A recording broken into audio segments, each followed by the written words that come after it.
uh, just for the record, I think, Karen, could you do a roll call?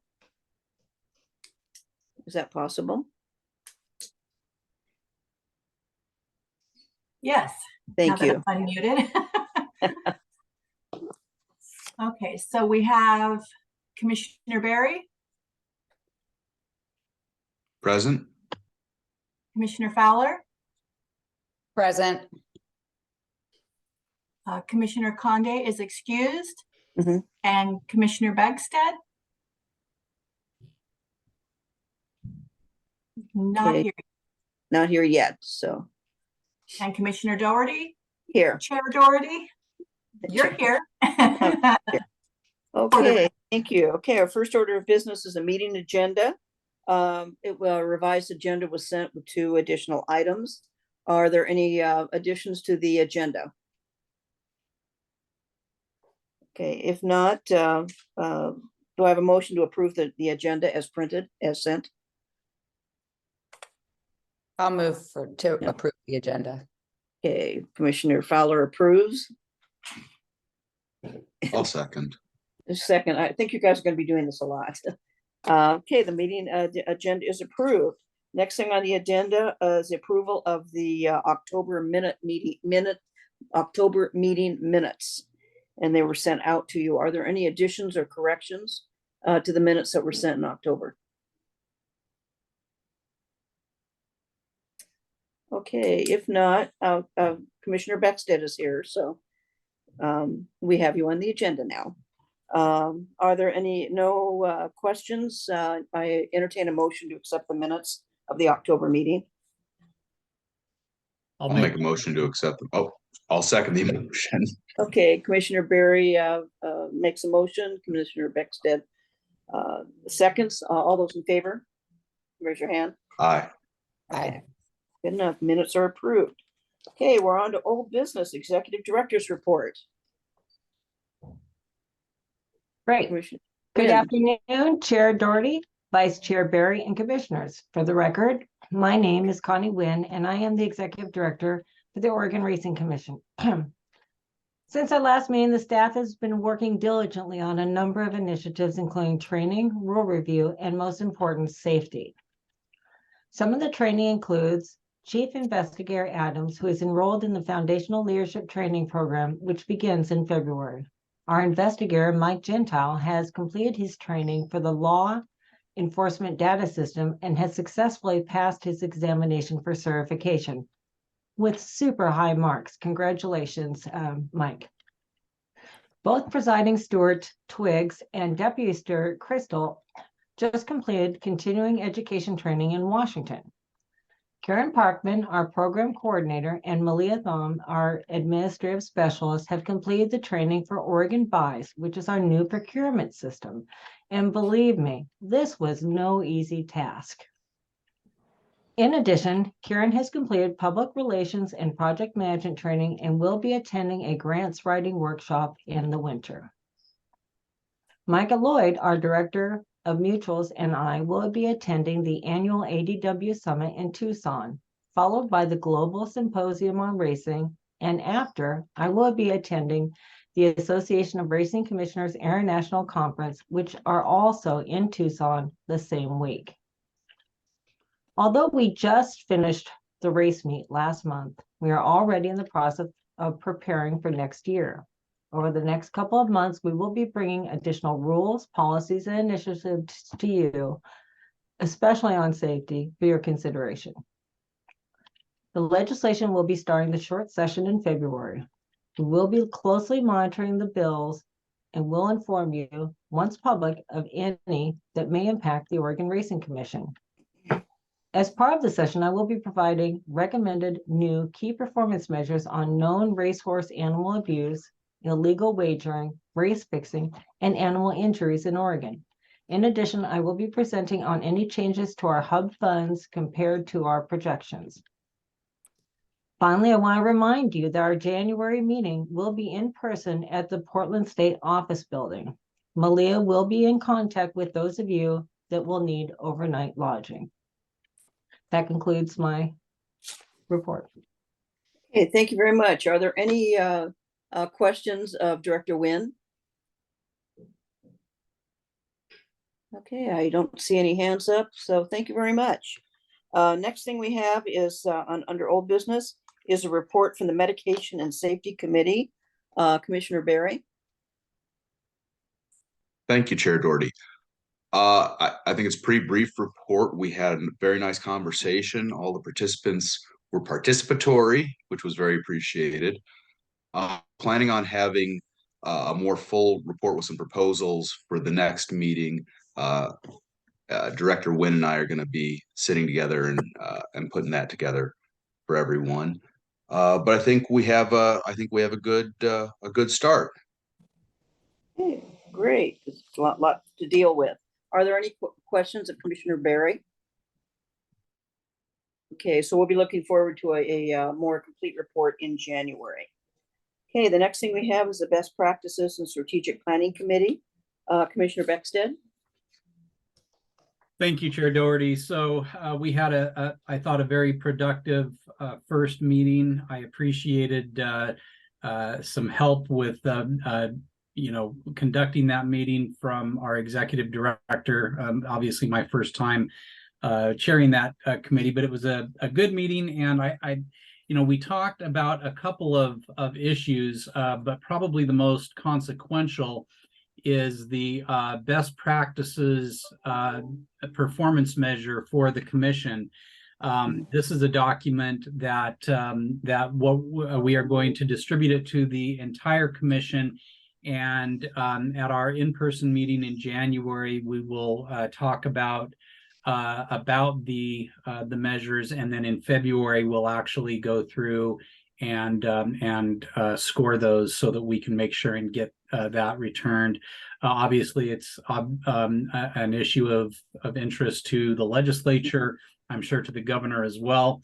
That was the main thing. And then we talked also separately about the issue of public communications, particularly when there is a breakdown or a fatality or some kind of accident on the track.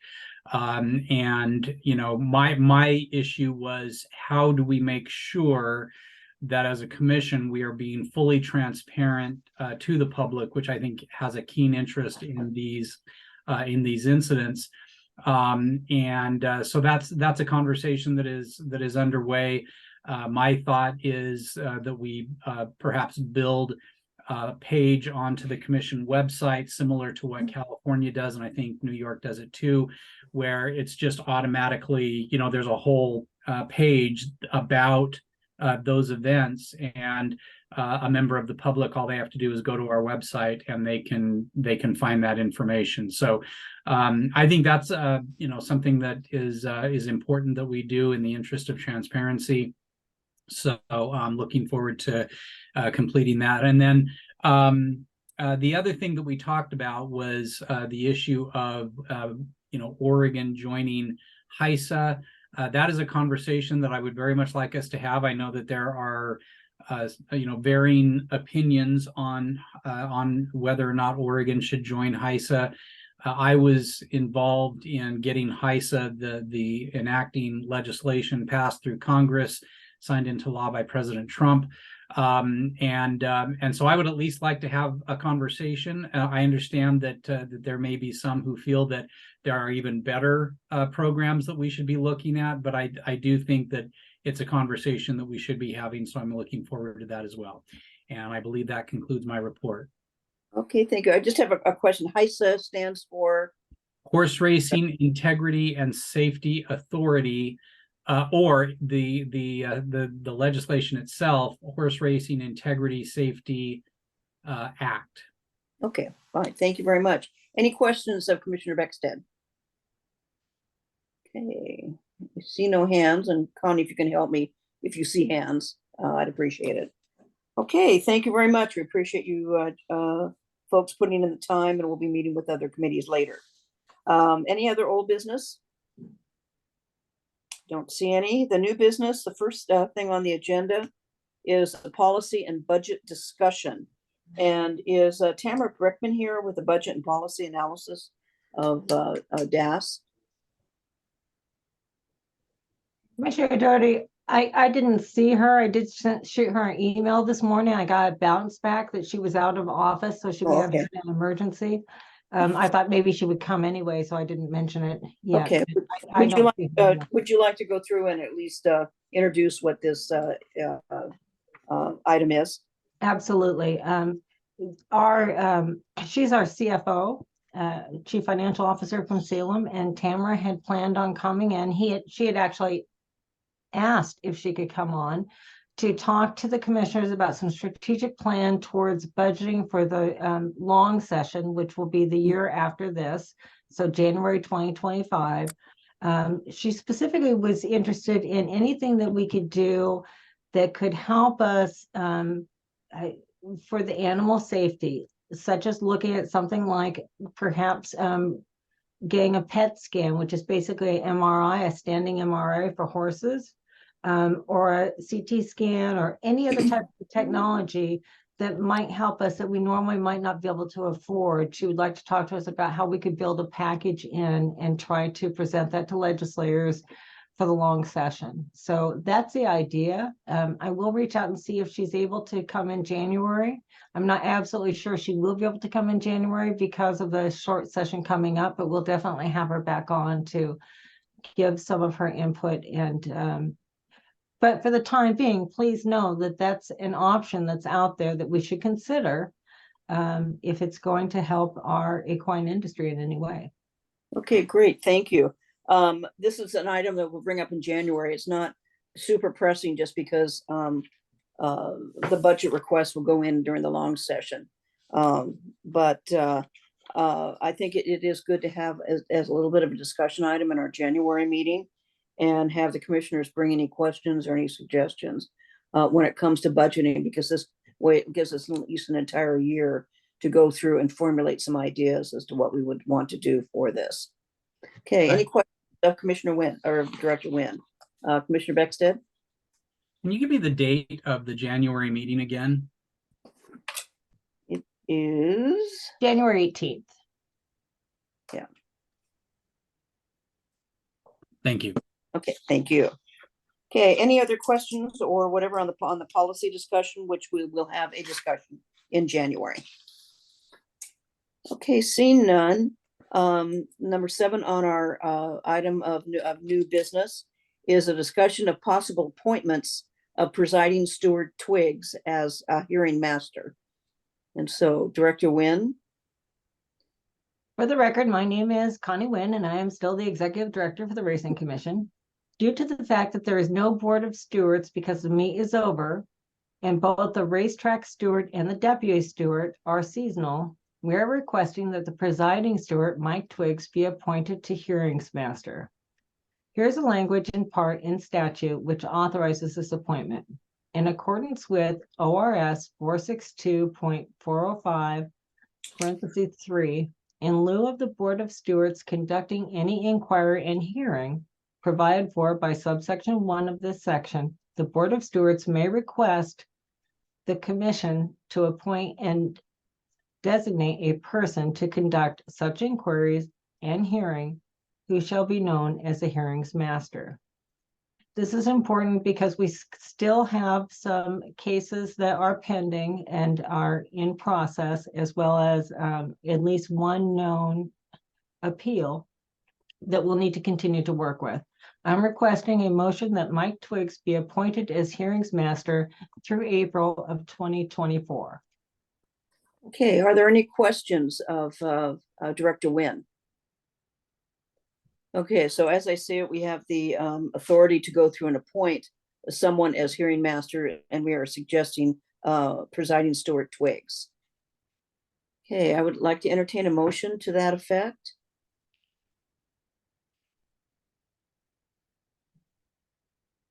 I'll make a motion. Okay, thank you. Commissioner Barry makes a motion to appoint presiding Stewart Twiggs as hearing master. Is there a second? I'll second. Okay, Commissioner Fowler seconds. Discussion. Any discussion? Okay, if not, I will call for a vote. All those in favor of the motion, please raise your hand. Okay, motion is unanimous. And Stuart Twiggs would be the hearing master for until April of 2024. Okay, sounds good. Next, we have some reports, a report from the HRA. Mr. Lowe, Yes, we giving the Good af- report? Thank good you. afternoon, Chair Doherty, Executive Director, Ms. Nguyen, and Commissioners. My name is Rod Lowe. I'm the CEO of Horsemen's Racing Association.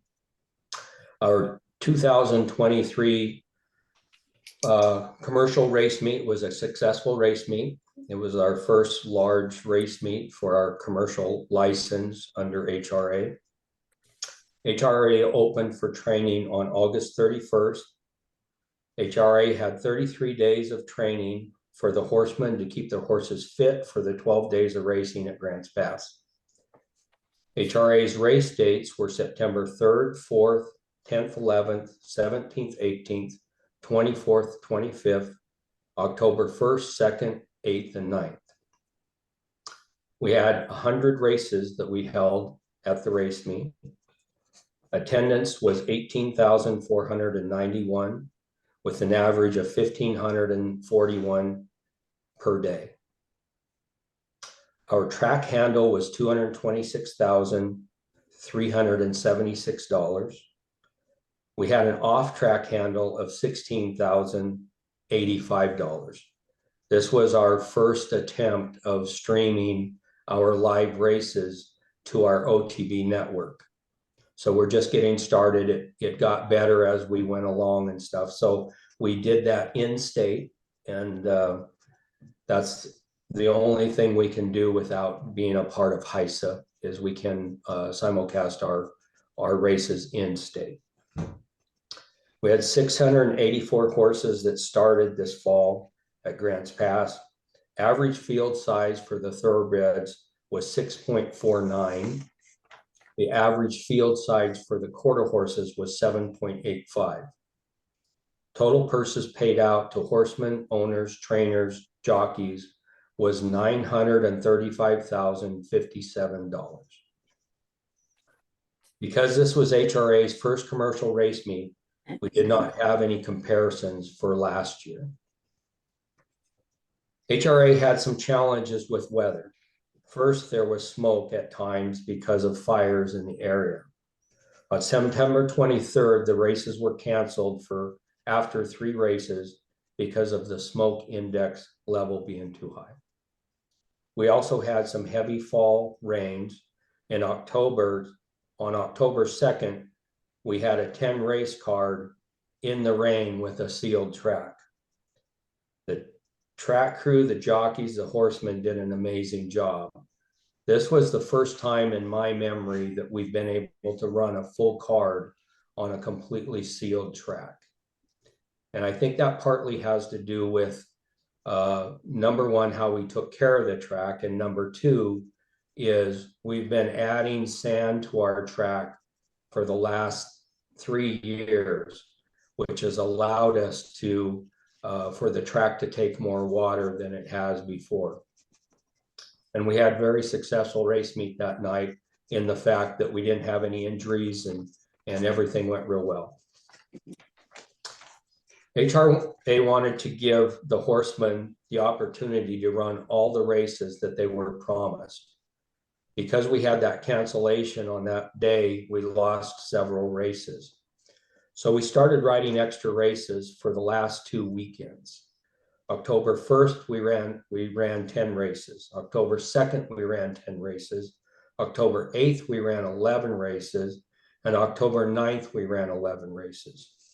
This was partially due to getting a larger crowd of horses towards the end of our meet because Emerald Downs was over with in Seattle or in Auburn. And so we were able to pick up quite a few more thoroughbred races. Quarter horses have not been a problem all summer long. We've had plenty of quarter horse races. We've overfilled most of the races of quarter horses and could have roped more races with quarter horses. So the quarter horse population has been really strong. But the thoroughbred races have been down until Emerald finished up, and then we got quite a few horses from there.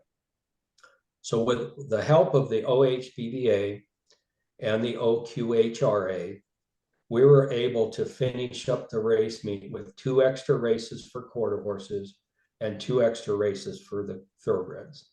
So we exceeded the race number that we had allotted going into the race meet. HRA's #1 priority is always safety for both our horses, our jockeys, and our horsemen. Unfortunately, we had quite a few injuries with jockeys. We had 9 jockeys that ended up taking a trip to the hospital.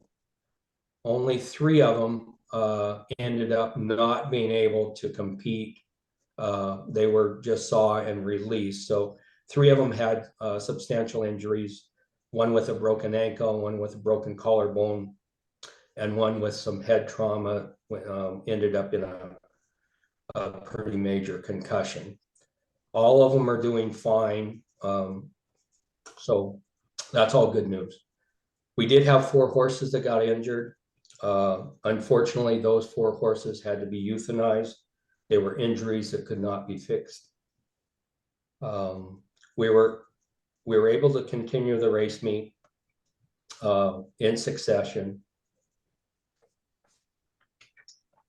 HRA is committed to horse racing and safety, both human, equine, and athletes, and are always looking for improvements that we can do to the racetrack or for safety issues with barn areas or test barns or paddock or jock's room. We're always looking for things that we can do better. That's the conclusion of my report. Thank you. Okay, thank you, Mr. Lowe. Are there any questions of Mr. Lowe on the report? Okay, we appreciate the detail that you have in the report. Are you going to continue with the HRA Hub Funds report? Is that your? Yes, I am. Yeah. Okay. Mr. Lowe Director again. Doherty, Executive Director, Ms. Wynn, and Commissioners, Rod Lowe, CEO of HRA.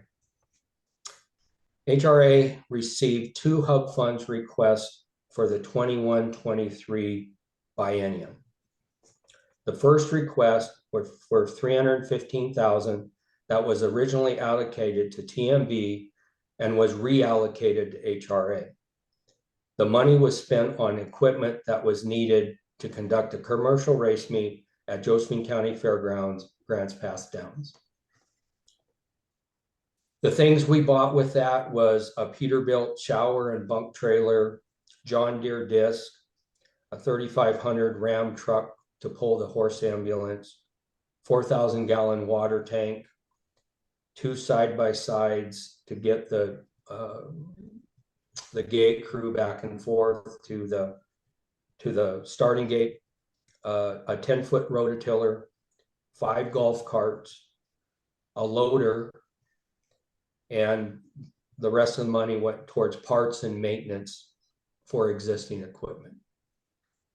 The second Hub Fund request was $85,354, and that was for sand, labor, and equipment to make the tracks safer for horses and jockeys.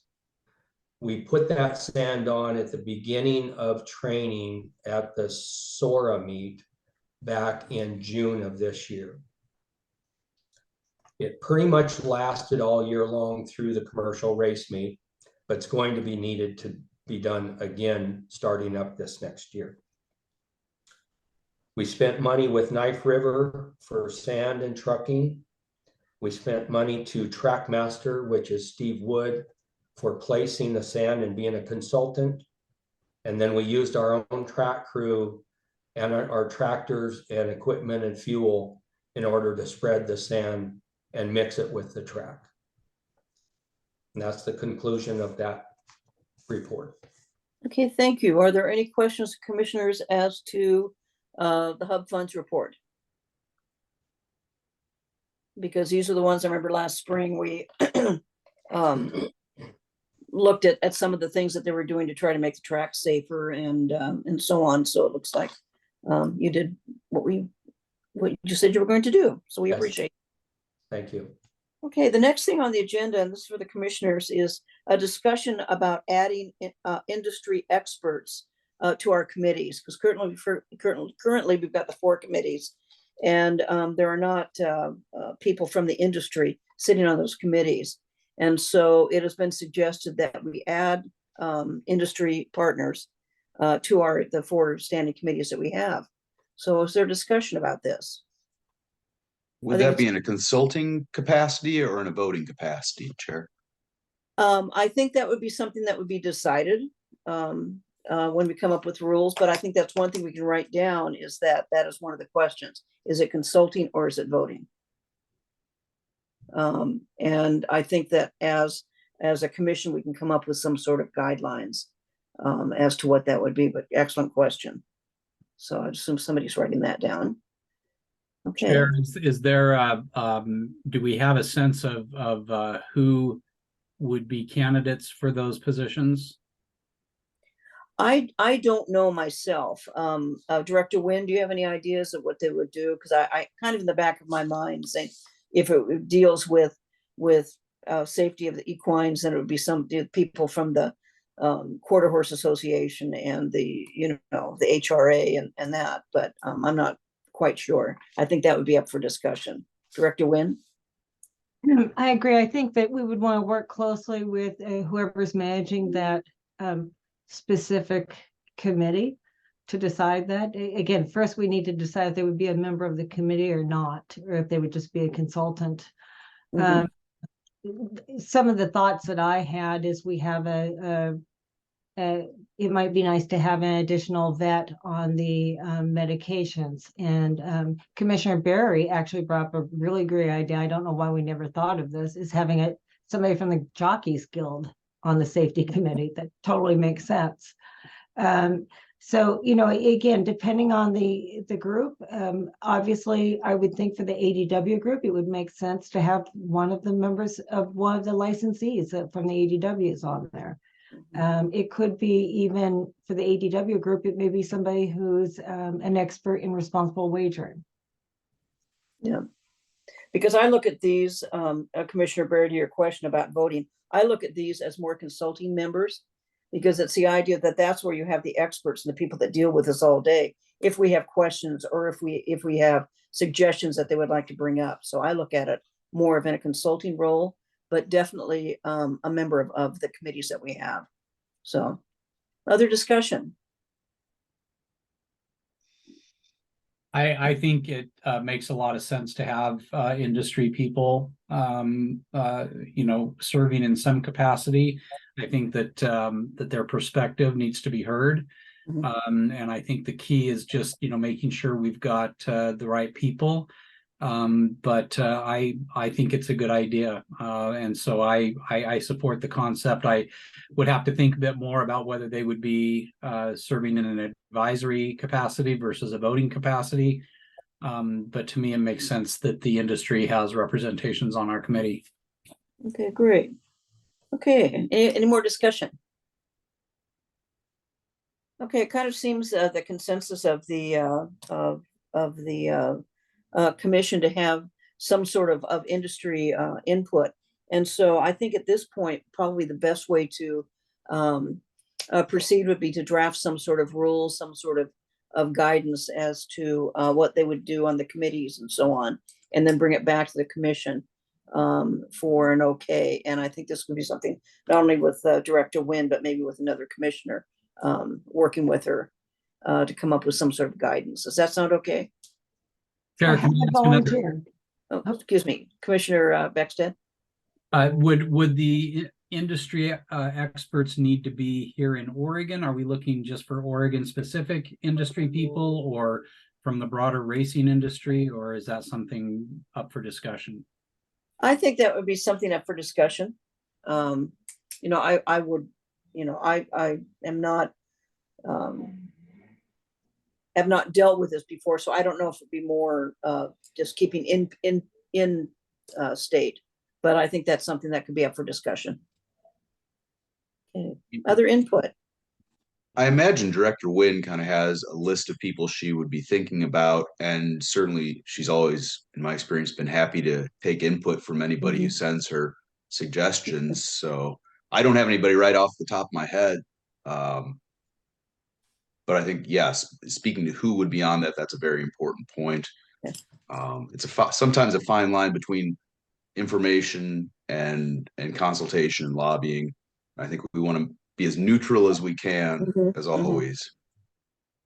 Excellent, excellent point. So I kind of get the idea from the commissioners that the idea is good to have an industry a person on the committee, and the role of that person and who that person will be is still kind of up for discussion, but kind of maybe have some sort of drafts of rules or guidance or something between now and the January meeting. Does that pretty much sound like the consensus? Okay, sounds good, but I think it's a good idea. It's one of those things that, I mean, you know, when you're on budgets, I know, but I mean, with some of these on a committee, I'm not that familiar with the horse racing industry. And so it would be the experts that I would go through and lean on for different input and so on. So I think it's a great idea. Okay. Okay, the next two items we have and that will be action items. We're requesting permission to begin the rulemaking process for two amendments to the rules that we have. So Director Wynn, if you want to talk about the two, and what we'll do is we'll talk about the two and then vote on each one separately. Great, thank you. This is Connie Wynn, Executive Director of the Oregon Racing Commission. The first rule is 462-220-0020. It's amendment, and it would set standards for out-of-state licensed staff. This is for the ADWs. There has been some concern about ensuring that all the ADWs that are touching account holders' information have licenses. We at one point had put together a rule and floated it out to just say, if you're touching the account, you have to have an Oregon license. The problem is many of these individuals, such as in Kentucky, may have 3 or 4 licenses already, and they're already getting background checks. So what we thought was a fair alternative is if the state can attest to the fact that all of the people that they say are licensed through them have had full background checks, including FBI checks and fingerprints, that we would allow them to use a licensure they already have. If by chance I go to the regulatory body and the regulatory body says, well, we don't bother doing fingerprints, which some of them do, then those individuals are going to be required to get Oregon licenses as well. Are there any questions now? Where are we proposing to have a motion to prepare rules, or are we voting on rules? This is to prepare a rule. Okay, And I've given you the sample of what we think would work in your packet. Okay, great, thank you. Are there any questions of Director Wynn on this request for out-of-state licensed staff? Okay, if not, I entertain a motion to request permission to begin the rulemaking process. So moved. Okay, thank you. Commissioner Beckstead moves. Is there a second? I'll second. And Commissioner Fowler seconds. All those in discussion? Okay, seeing none, all those in favor, please raise your hand, say aye. Aye. Aye. Okay, passed unanimously.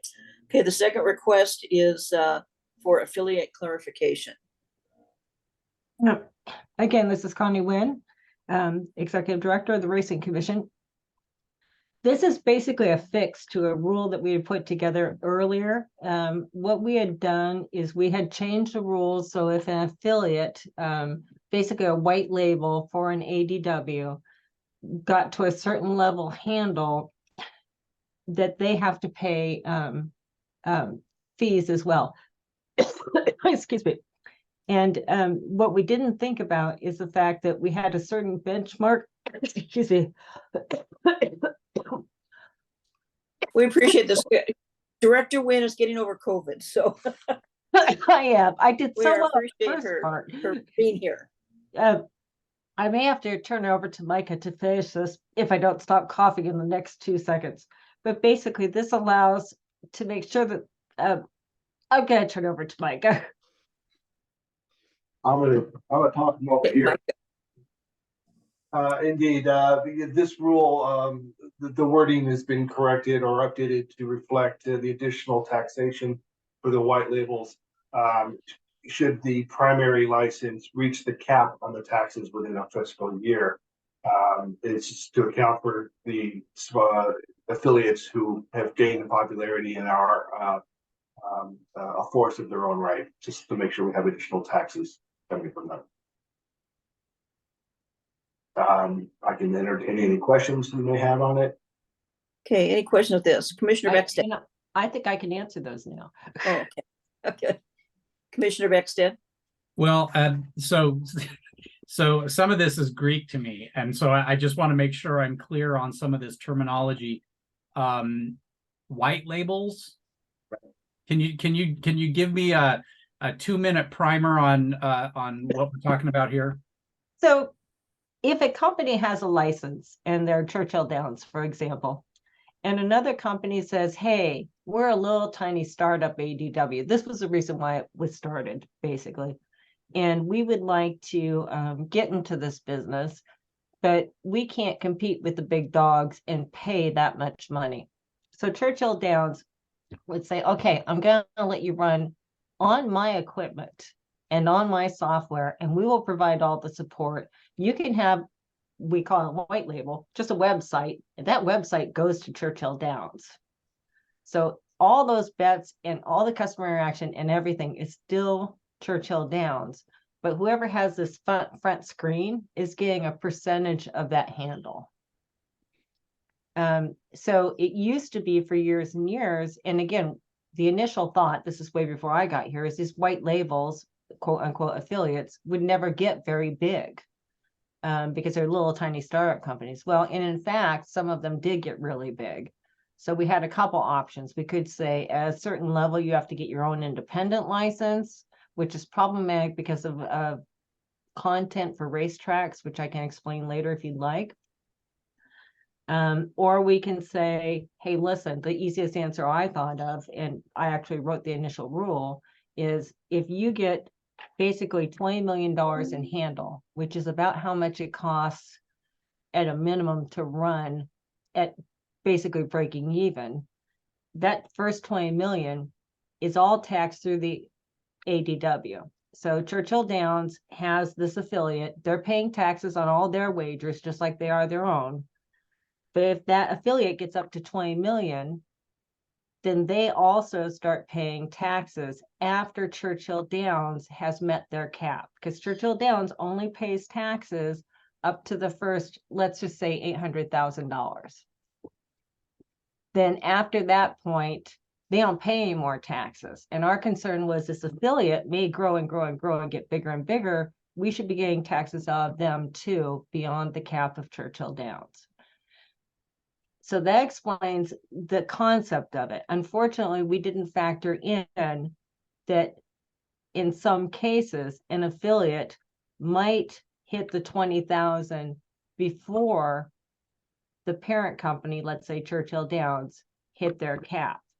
And in that case, the way that's currently written, they're basically being double taxed on all those wagers, because the affiliate is paying the wager plus Churchill Downs is paying the wager until they hit the cap. So what this does is it corrects that problem by saying the affiliate, once they hit 20 million, will start paying additional taxes. And really they're paid by CDI still, but in the name of them.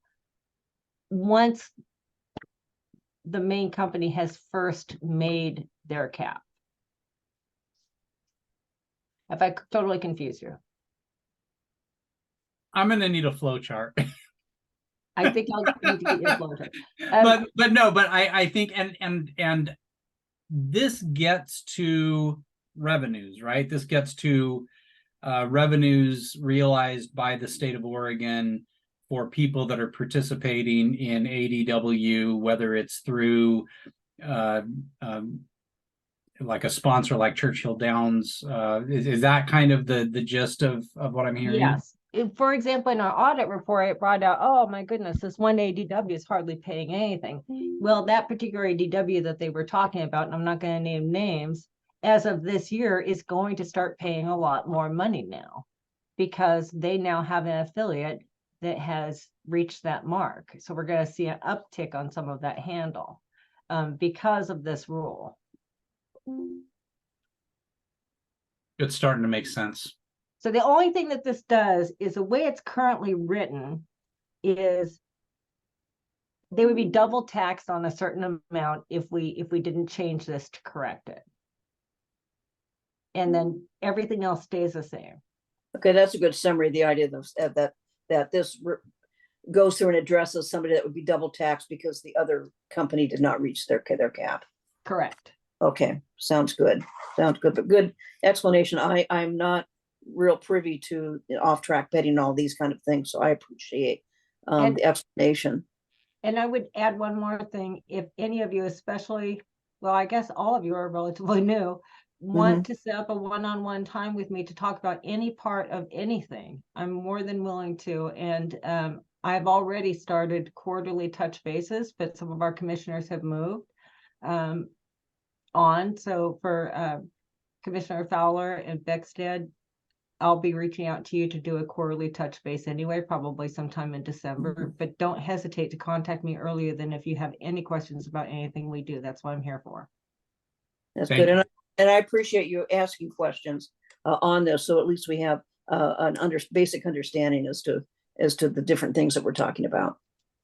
Well, Okay. and I think that it's, I mean, revenues for the state are an important part of the business that we're doing here, which is why I want to make sure I understand it, well enough to be able to assess whether, we are maximizing revenue potential or if there's more potential to be realized or whatever. So that's why I asked my question. No, I appreciate that very much. I appreciate that. Any other questions? Okay, if not, I'd like to entertain a motion to request permission to begin a rulemaking process for the affiliate clarification. I'll make that motion. Okay, Commissioner Fowler makes that motion. Is there a second? I'll second it. Commissioner Backstead seconds it. Any discussion? Okay, seeing none, all those in favor of the motion, please raise your hand. Okay, the motion passes unanimously. And so if we just give our wonderful ORC staff more things to work on. Just keep you guys busy. Okay, the next item we have is a Southern Oregon, the Racing Association report. Mr. Lowe again? Oh, you're on mute. There we Sorry go. about that. That's gonna be the phrase of the 2000s. You are on mute. Yeah. There you go. All right, Chair Doherty, Executive Director, Ms. Nguyen, and Commissioners. I am Rod Lowe. I'm the president of Southern Oregon Horse Racing Association, which is a nonprofit organization that has been racing at Grants Pass Downs, doing a fair meet for several years. Southern Oregon had a successful 7-day race meet. Southern Oregon Horse Racing opened the track on May 1st for training. This was training that was really important to our horses and horsemen to be able to get their horses fit for all the fair meets for all summer long and up through the commercial meet. Thanks to the ORC for the funds that allowed Grants Pass to have a professional training center, we were able to have 56 training days at Grants Pass Downs this summer. Southern Oregon Horse Racing's fair meet dates were June 17th, 18th, 24th, 25th, July 1st, 2nd, and 4th. We had 55 races that we held at Grants Pass. Attendance was 19,225 with an average of 2,746 people per day. Handle was 284,361 with an average of 40,700 $623 per day. We had 318 horses that started at Grants Pass. Average field size was 5.78 starters per race. A comparison between 23 and 22. In 22, we had 505. Oh, I'm sorry. In 23, we had 5.78 starters per race, which is down from 6.45 horses per race in 22. Purses was 466,983 for 23, compared to 471,222. Average purses per race was up 8,491 in 23 compared to 8,124 per race in 22. Because 23 had 55 races and 22 had 58, that was the difference of that being up. Handle was up 284,361 in 23 compared to 233,272 in 22. Attendance was up in 23 from it was 19,225 compared to 12,655 in 22. Our leading jockey was Taylor Smith. Our leading owner and trainer was Terry Beckner. Weather was good for all 56 days of training and 7 days of racing. We had hundreds of horses run and train at Grants Pass during our summer meet with no injuries to horses or jockeys. I want to thank SORA's officers, members, and people, volunteers that commit so much time and effort to the work that's done at Grants Pass. They work all year long to make that race meet happen and are very proud of doing so and have been for a long time. SORA has a lot of support from our local businesses and other individuals throughout Grants Pass. So I want to thank you for all of your help, the ORC, with all of their funding and keeping these fair meets going. That's the conclusion of my report. Hey, thank you very much. Very complete report. Do we have any questions of Mr. Lowe? Okay, looks like it was a good season. Thank you. Okay, next one, we have Eastern Oregon Livestock Show. Nate? Is Nate here to? Am I coming through okay? Yes, you are. Okay, my name is Nathan Jacob. I'm part of the racing at Eastern Oregon Livestock Show in Union, Oregon. Thanks for letting me give my report, Chair Doherty and Executive Director Wynn and the commissioners. There's several new commissioners that I have not been aware of being on board. So Yes, it's basically a new commission, almost all. So I've been involved with Eastern Oregon Livestock Show since the early 1970s and seen a lot of changes in the personnel staff. Thank you for serving and helping us run races in Union. Eastern Oregon Livestock Show held a 3-day race meet in June, on June 9, 10, and 11. We asked for and were licensed to run 18 races. We was only able to fill 17. Our show had 7 thoroughbred races with 30 horses running, 9 quarter horse races with 50 horses running, and 1 mixed breed race with 3 horses running, for a total of 83 horses running and 90 horses entered. Therefore, the difference of 7 horses is the scratches that occurred during our 3-day race meet. Because there's no other race meets happening in our area prior to ours, many of the horses come into our meet probably with not thorough training and conditioning. But happily to say, we had no horse injuries or jockey injuries during our 3-day race meet. Our meat handle was 43,991, fairly small compared to the other three fair meets. But that was up 23,000 from 22, but we had 8 more races in 23 than we did in 22. This is the only event of its kind in our area, so people are always kind of anxious to get out, enjoy our rodeo held at the same time our race meet is, and the race meet.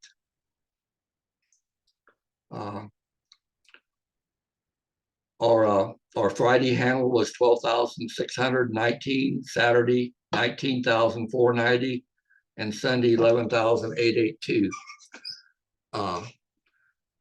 We are one of the only, I guess, the only track now in Oregon that has a rodeo event, a horse racing meet, and a 4-H and FFA livestock exhibition and showmanship and auction at the same time. Our weather in Union was much better this spring than it has been for several years. We was able to get on our track and work it. Always amazed at how well our volunteer local farmers come in and get our track in very good condition for our meet. Was real pleased with the extra entries we had. We had had trouble in 22 filling races. Ran a lot of 3 and 4 horse fields. This year it was much better. The quarter horses filled 9 races for our condition book entries, 2 more quarter horse races than 22. Thoroughbreds filled 7 races. That was the same as the condition book for 22. I personally and our meet is very pleased and appreciate the services provided by Aaron Jensen and Moonlight Racing, the video and photo finish. Jerry Coles, first year as our racing secretary, did an excellent job of trying to get horses in every race meet, every race that we had.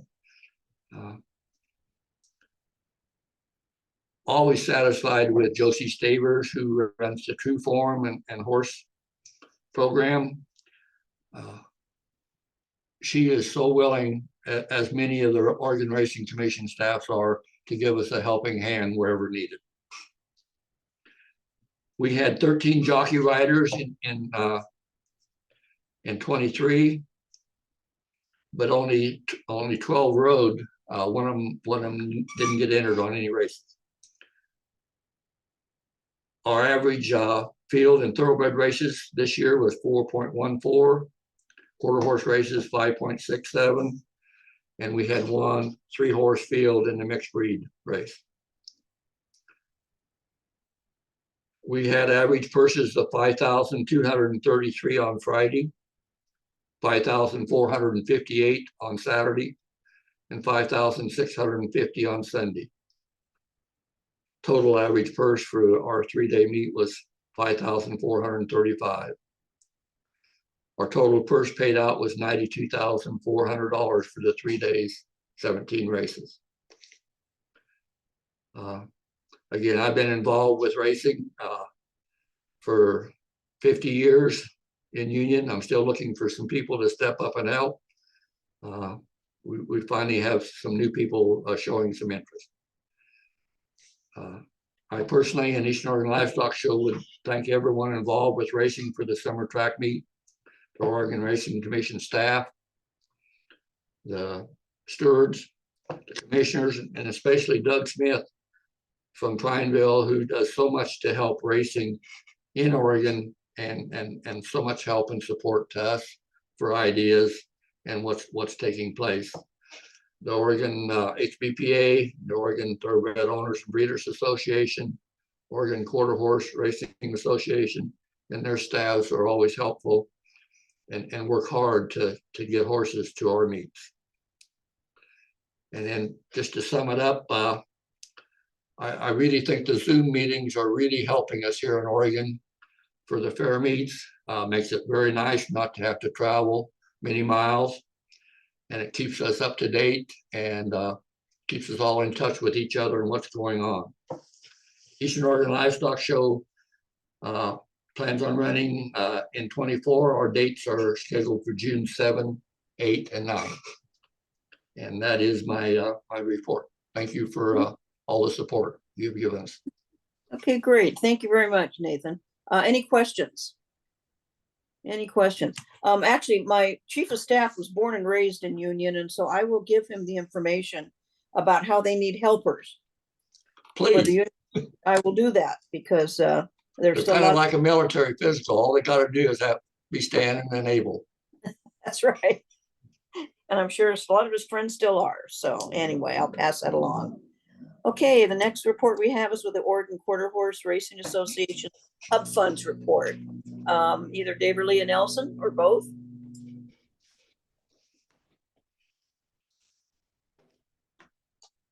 You're on mute. There you go.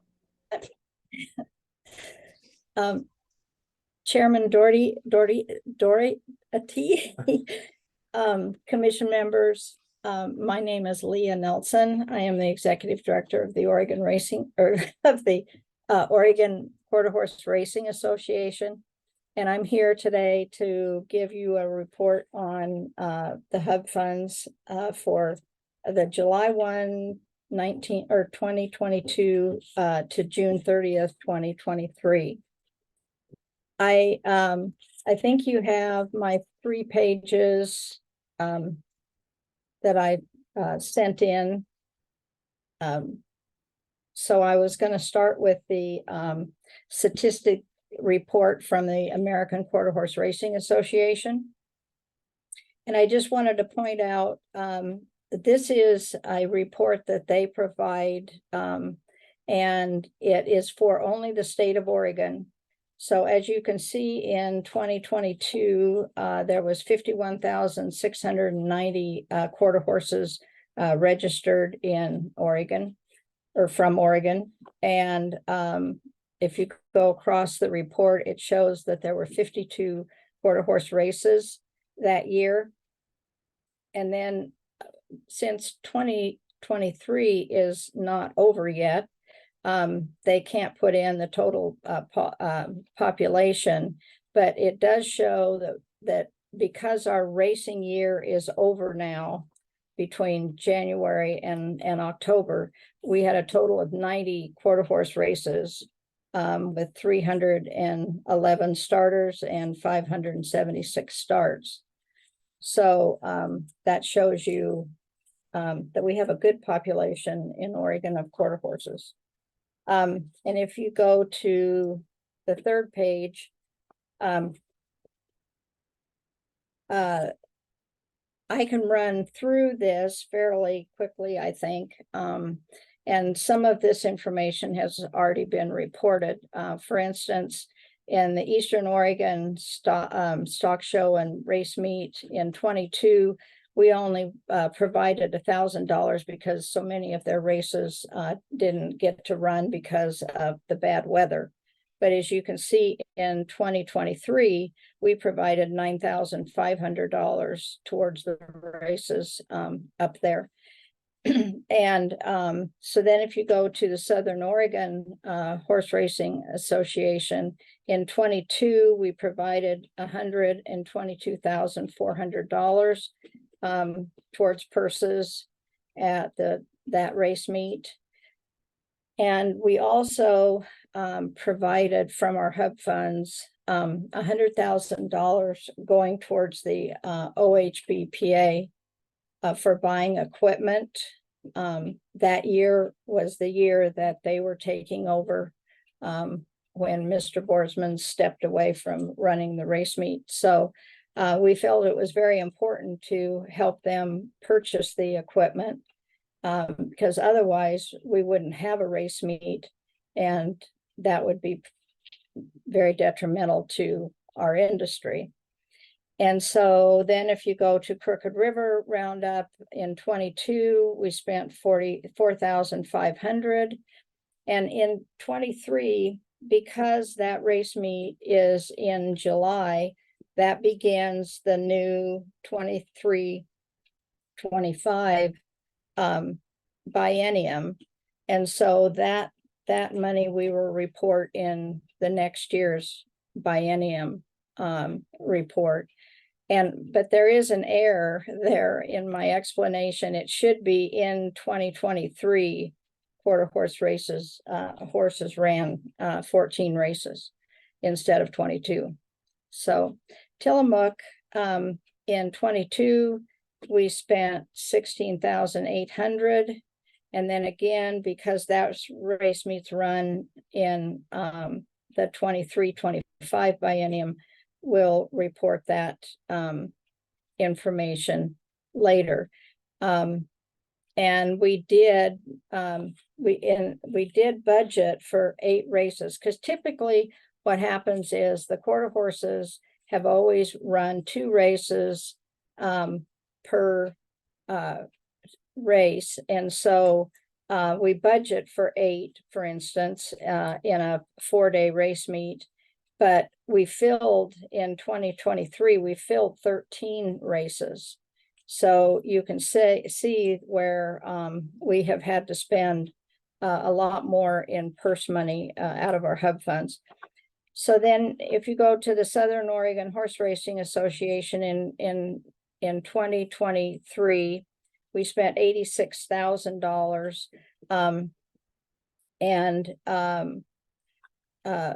Or excuse me, I skipped a line here. So in the HRA meet, which was in the fall, or in the spring, we had one commercial race day, and that was on June 16th. And that was a straight quarter horse race meet. And we had 3 trials for our our Firecracker Futurity. We had 3 trials for the Adequan Derby trials, and then we had 2 additional races. One was a maiden, one was an allowance race that made up the 8-card program that day. And we provided all the money for the purses, which totaled the $40,000. And then in the spring of 23, we spent $86,000 on overnight purses, and also the Firecracker Futurity finals and the Adequan Derby and the Distaff Challenge race. And then the starter fees, and I'm not sure if you understand what that is, but we provide $100 to the owners of horses that run in 6, 7, 8, 9, and 10. Or in some race meets, there's only eight horses in a gate. So we provide money so that they've at least got money to cover jock mount and maybe gas to get home or whatever they need it for. So that totaled $2,600. So as you can see, we ended up spending $382,800. And we were our hub funds for that period was or for the July 1, 21 to June 30th, 23 was $357,000. So we came up with $25,800 deficit, which we had to cover with other funds in order to make all of this work. So if there's any questions, I'd be happy to answer them. We do appreciate the hub money. As you can see, without it, we just couldn't operate. And so we do appreciate that money. Okay, thank you very much. Are there any questions of the quarters? Okay, seeing none, thank you very much. We appreciate this. The next on the agenda is the Oregon Horsemen's Benevolence and Protection Association Hub Fund reports. Mr. Bodine, Randy? Chair Doherty and Commissioners and Executive Director Wynn. For the record, I am Randy Bodine. I'm Executive Director of the Oregon HBPA. And I want to kind of bring you up to talk a little bit about, since there's so many new commissioners, I wanted to just do a short history to bring everybody kind of to how we got where we are at this time. And when Portland Meadows closed and Travis Boersma stepped in, he took over and built up Grants Pass to the beautiful facility it is today. And we went along like that for 2 years. He provided a lot of the funds and everything, even considering the purses. And then in 22, before any racing had actually started, except in Union, he decided he was going to step away. And I won't pretend to go into all of his reasoning, but when that happened, he made it clear that he was not going to seek to keep his commercial light racing license alive. And because of that, the Oregon HBPA had to step in, and we are a nonprofit, but we had to step in and create a for-profit organization, which we named the HRA. And we had to do that in order for us to be able to apply for the commercial racing license in Oregon. Now, the first thing we did obviously was to retain the services of Rod Lowe as CEO of that organization. And we went from there to, since we figured that we were not going to be able to get the racing license through the commission until the old license expired from Travis Boersma's racing license until July 1, we didn't believe that we had a chance to actually have a commercial meet in 2022. So in lieu of that, we decided that we were going to help reactivate SORA first, because SORA had kind of was still around, but it was not racing under its own name at that time. Everything was running through the commercial license in Grants Pass. And so we reactivated SORA, and then the HBPA poured about a total of 100,000 in purses, but a total of $421,503 into the SORA meet in 22, knowing that that was probably going to be our main meet for the year. And since a commercial meet didn't seem possible, we also spent about $650,000 on all the equipment that it was going to take to run a race meet, from the starting gates to all the grooming equipment for the racetrack, and the horse ambulances, and on it goes. So, and I definitely want to acknowledge the 100,000 that Leah mentioned was very important to our efforts to get all this done, and as was the OTOBA. Linnell jumped in and helped also. We had a lot to do in a very, very short amount of time, not only to put a race meet together, but Rod had to complete the entire process of applying for the commercial license, which is quite lengthy. And I had the job of negotiating all the contracts for all the different vendors that were going to be necessary to run a race meet.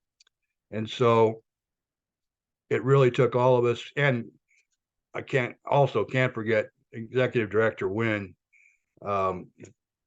was helpful to us all the time, every day. I mean, it was just, I can't even tell you the number of times I called her and said, what about this? What about that? So, so that's how we got this thing, kind of how we saved racing, and how we kept things going is probably a better way to put it. And we're happy that we had the successful meet that Rod already talked about. So, as far as the hub funds go, we started out Eastern Oregon. I'm going to be a couple of these numbers are going to be a little bit short. Eastern Oregon, we had a number of, we spent about 8,000 there. And then we spent in the SORA meeting in June, we spent an additional $44,700 there.